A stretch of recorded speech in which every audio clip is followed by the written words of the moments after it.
Video like जरूर कर लीजिए और ऐसे वीडियो लगातार फ्री में पाने के लिए चैनल को तुरंत सब्सक्राइब कर लीजिए और बेल आइकन को जरूर टैप कर लीजिए ताकि आगे भी सारे वीडियो आपको मिलते रहे। यूट्यूब में फॉलो करते हैं तो प्लीज ये वाला फ्री टेलीग्राम चैनल जरूर ज्वाइन कर लीजिएगा। सारे नोटिफिकेशन सारे अपडेट यहीं पे आते हैं, ध्यान रखिए। स्वागत है आपका यूपीपीएससी बेस्ट ऑनलाइन कोचिंग के इस यूट्यूब चैनल पर। आज के इस क्लास में हम लोग भारतीय संविधान के भाग 3 अनुच्छेद 22 के बारे में समझेंगे। इससे पहले की वीडियोस अगर आपने नहीं देखी तो आप प्लेलिस्ट में जाकर जरूर देखिएगा। पॉलिटी की यह सीरीज सभी प्रकार के प्रतियोगी परीक्षाओं के लिए अत्यंत महत्वपूर्ण है। आप किसी भी एग्जाम की प्रिपरेशन कर रहे हैं जहाँ पर पॉलिटी से प्रश्न बनता है तो ये क्लास काफ़ी फायदेमंद साबित होने वाली है। तो दोस्तों बढ़ते हैं आज की इस महत्वपूर्ण सेशन की ओर। देखिए अनुच्छेद 22 में बात किया गया गिरफ्तारी और निरोध से संरक्षण, protection against arresting and detention. Arresting का मतलब होता है गिरफ्तार करना, डिटेंशन का मतलब होता है यहाँ पर आपको पकड़ा जाएगा लेकिन किसी चीज़ को रोकने के लिए। अब यहाँ पर लिखा है ब्रैकेट में दंडात्मक निरोध। इसका मतलब क्या है? देखिए जो गिरफ्तारी होती है, गिरफ्तारी दो प्रकार से की जाती है। एक गिरफ्तारी होता है दंडात्मक निरोध के माध्यम से जिसे प्यूनिटिव लॉ कहते हैं, और दूसरा होता है निवारक निरोध के माध्यम से जिसे प्रिवेंटिव लॉ कहते हैं। अगर आप अंग्रेजी में देखेंगे तो आपको पता चलेगा प्यूनिटिव मतलब ये पनिशमेंट देने की बात हो रही है, और प्रिवेंटिव मतलब प्रिवेंशन, किसी चीज़ को रोकने की बात की जा रही है। अगर कोई अपराध हो जाए, कोई जुर्म हो जाए, उसके बाद जो गिरफ्तारी होता है उसे कहते हैं दंडात्मक निरोध। मतलब आपने अपराध कर दिया, अब आपको दंड मिलेगा। लेकिन निवारक का मतलब ये होता है कि आपने अपराध नहीं किया, जुर्म होने से पहले ही गिरफ्तारी किया जाएगा ताकि जुर्म होने ही ना पाए, उसे रोक लिया जाए। इसको उदाहरण के माध्यम से समझिए, ज़्यादा अच्छा समझ में आएगा। जैसे मान लीजिए कि एक आदमी यहाँ पर क्या होता है कि किसी का मर्डर कर देता है, हत्या कर देता है। तो अब हत्या हो चुका है, अब तो हत्या को वापस लाया नहीं जा सकता। ऐसा नहीं हो सकता है कि मर्डर हो गया तो आदमी जिंदा हो जाएगा। तो यहाँ पर जो गिरफ्तारी होगा ये दंडात्मक होगा। अब यहीं पर एक कंडीशन भी है, क्या करता है कि एक आदमी प्लान करता है कि इस आदमी का मर्डर करना है, लेकिन उसका प्लान किसी कारणवश लीक हो जाता है। प्लान लीक हो जाता है, पुलिस को तक ये बात पहुंच जाती है, पुलिस इसे पहले ही गिरफ्तार कर लेता है ताकि ये मर्डर ना होने पाए। तो ये निवारक निरोध के अंतर्गत आएगा। ये मैंने सामान्य तौर पर उदाहरण समझाने के लिए लिया है, बाकी इसमें और अलग चीज़ें हम लोग आगे समझेंगे। देखिए अब अनुच्छेद 22(1) में ये प्रावधान किया गया कि गिरफ्तारी का कारण जानने का अधिकार है और साथ साथ वकील करने का भी अधिकार है। जैसे पुलिस आपको गिरफ्तार कर रही तो किस आधार पर गिरफ्तार किया जा रहा है, उसका क्या कारण है, ये जानने का अधिकार है। आप पुलिस से पूछताछ कर सकते हैं और आपको अपने वकील से परामर्श करना, उससे बातचीत करना, सलाह लेना, इसका भी अधिकार है।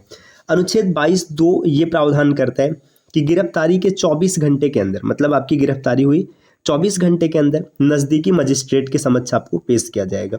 यात्रा का समय नहीं जोड़ा जाएगा। यात्रा का समय नहीं जोड़ा जाएगा इसका मतलब क्या? जैसे इमेजिन कीजिए कि एक आदमी उत्तर प्रदेश में इसने अपराध कर दिया।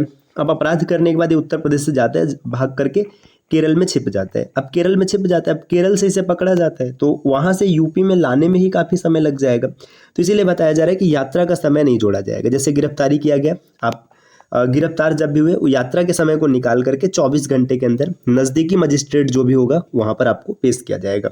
अब इसकी बात को इस तरीके से कहा जा सकता है, अर्थात 24 घंटे से अधिक पुलिस कस्टडी में नहीं रखा जाता है। मतलब पुलिस आपको गिरफ्तार करके 24 घंटे से ज़्यादा कस्टडी में नहीं रखेगी। अनुच्छेद 22(3) में प्रावधान किया गया निवारक निरोध में गिरफ्तारी होने पर 22(1) और 22(2) लागू नहीं होगा। देखिए जो 22(1) है और 22(2) जो है ये दंडात्मक निरोध पर लागू होगा।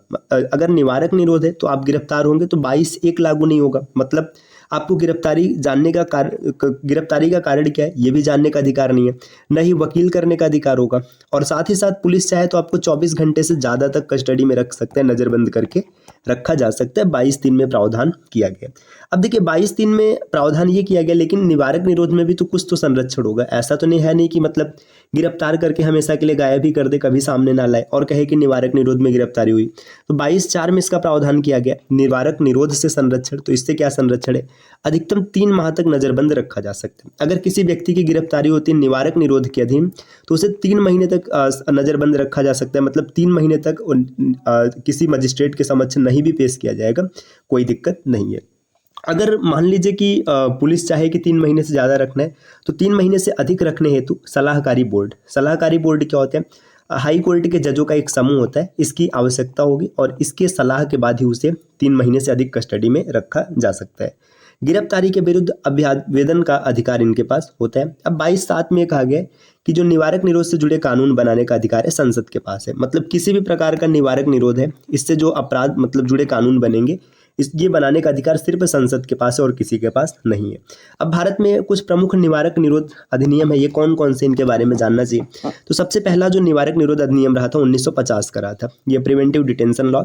इसमें यह प्रावधान था कि 1 वर्ष तक नजरबंद रखा जा सकता था, मतलब किसी आदमी को गिरफ्तार किया जाए और 1 वर्ष तक उसे बिना मजिस्ट्रेट के सामने पेश किए रखा जा सकता था। ये पहला है। तो बस आपको ये याद रखना है कि इसमें कितने समय तक रखा जा सकता था नजरबंद, पहला पॉइंट। दूसरा पॉइंट, कब लागू किया गया 1950 में और कब इसे समाप्त किया गया। तो इसे 31 दिसंबर 1969 को समाप्त कर दिया गया, ये भी बिंदु आपको पता होना चाहिए। इसके बाद नेक्स्ट बनाया गया आंतरिक सुरक्षा व्यवस्था अधिनियम, जिसे मीसा के नाम से जाना जाता है। फुल फॉर्म भी इसका याद रखिएगा, कई बार पूछ लेता है मीसा का फुल फॉर्म क्या है। Maintenance of internal security act, Misa 1971। इसमें देखिए 7 मई 1971 को इसे लागू किया गया।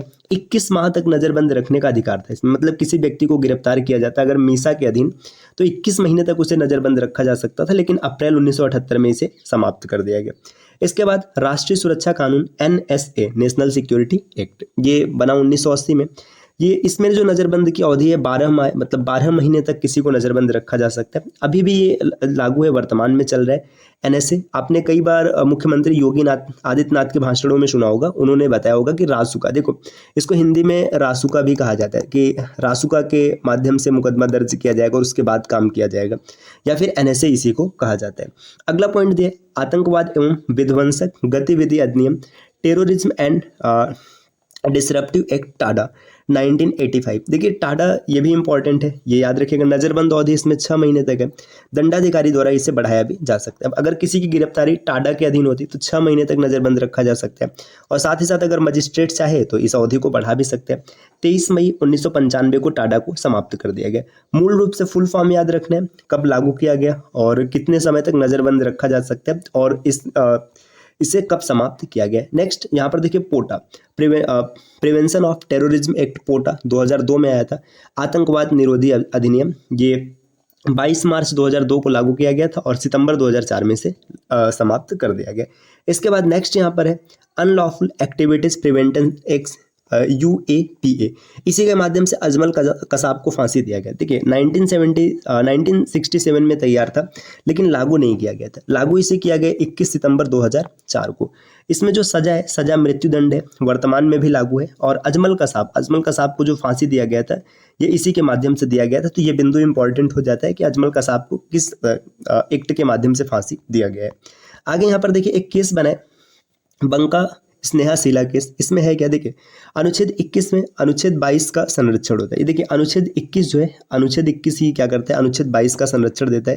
देखिए इसका मतलब यहाँ पे विस्तार में लिखा है कि पब्लिक ऑर्डर मेंटेन न करने पर निवारक निरोध के तहत गिरफ्तारी नहीं हो सकती। जैसे अगर मान के चलिए आप पब्लिक ऑर्डर मेंटेन नहीं कर रहे हैं, देखिए पब्लिक ऑर्डर और पब्लिक डिसऑर्डर दो अलग अलग चीज़ें है। अगर आप पब्लिक ऑर्डर मेंटेन नहीं कर रहे तो इसमें ऐसा नहीं कि आपको निवारक निरोध के माध्यम से गिरफ्तार कर लिया जाएगा, ये नहीं होगा।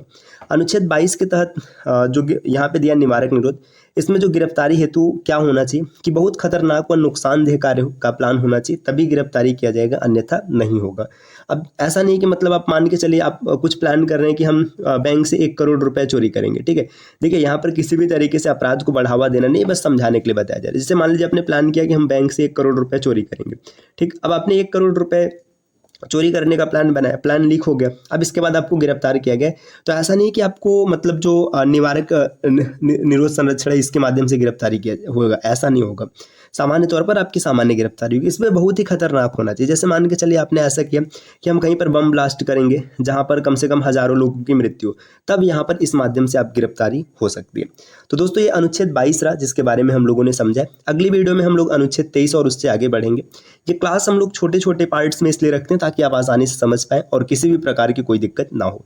आप साथ साथ नोट्स भी बनाते चलिएगा। और अगर आप कंप्लीट प्रिपरेशन करना चाहते हैं यूपी PCS, RO UPSI जैसे एग्जाम की, तो आप टीम के पेड कोर्सेज को ज्वाइन कर सकते हैं, जिसके लिए नीचे स्क्रीन पर दिख रहे किसी भी नंबर पर आप कॉल या व्हाट्सएप कर जानकारी प्राप्त कर सकते हैं। मिलते हैं साथियों आपसे नेक्स्ट वीडियो में, तब तक के लिए नमस्कार।